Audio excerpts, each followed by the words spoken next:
दोस्तों, क्या आप जानते हैं कि श्री कृष्ण की मृत्यु कब और कैसे हुई थी?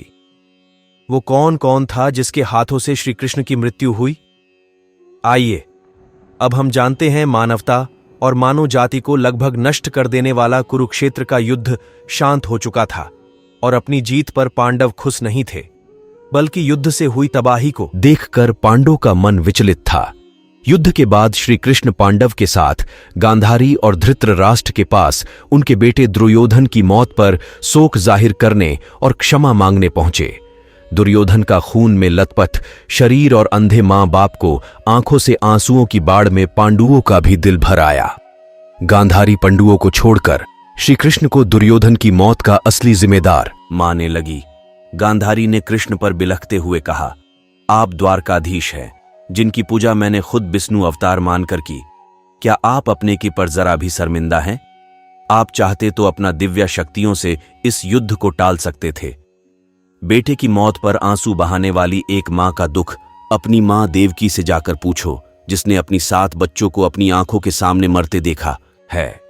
इसके बाद गांधारी ने कृष्ण को श्राप देते हुए कहा, यदि भगवान विष्णु के प्रति मेरी आस्था सच्ची रही है तो आज से ठीक 36 बरस बाद तुम भी इस धरती पर जीवित नहीं रहोगे। द्वारका तबाह हो जाएगा और यादव वंश का हर इंसान एक दूसरे खून का प्यासा हो जाएगा। ये कहकर गांधारी कृष्ण के चरणों में गिर जाती है और रोने लगी। कृष्ण ने चेहरा पर हल्की सी मुस्कान लिए गांधारी को उठाया और कहा, माथे आपके श्राप का असर एक दिन जरूर होगा, लेकिन ये सिर्फ मेरे प्रति आपको सच्ची श्रद्धा को वजह से नहीं, बल्कि बदलते समय की वजह से भी होगा। कहते हैं कि गांधारी का यही श्राप यादव वंश के विनाश और भगवान कृष्ण की मरने के कारण बना। इसके बाद द्वारका में कुछ बेहद अशुभ संकेत देखे गए, जिसमें सुदर्शन चक्र, श्री कृष्ण का शंख, उनका रथ और बलराम के हल का अदृश्य हो जाना शामिल है। फिर द्वारका में अपराध और पाप बढ़ने लगे।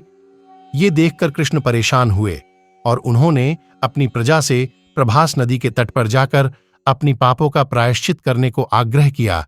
द्वारकावासी वहां जाकर मदिरा के नशे में चूर एक दूसरे से लड़ने लगे। गांधारी के श्राप के कारण यादव वंश आपस में लड़कर मर गए। गांधारी के श्राप के कुछ साल बाद श्री कृष्ण एक पेड़ के नीचे योग कर रहे।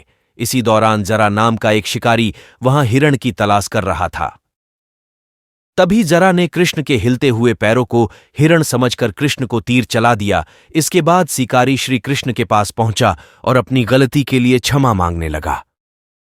तब कृष्ण ने उसे सांत्वना दी और बताया कि कैसे उनकी मृत्यु निश्चित थी। और श्री कृष्ण ने कहा, त्रेता युग में मुझे राम के नाम से जानते थे।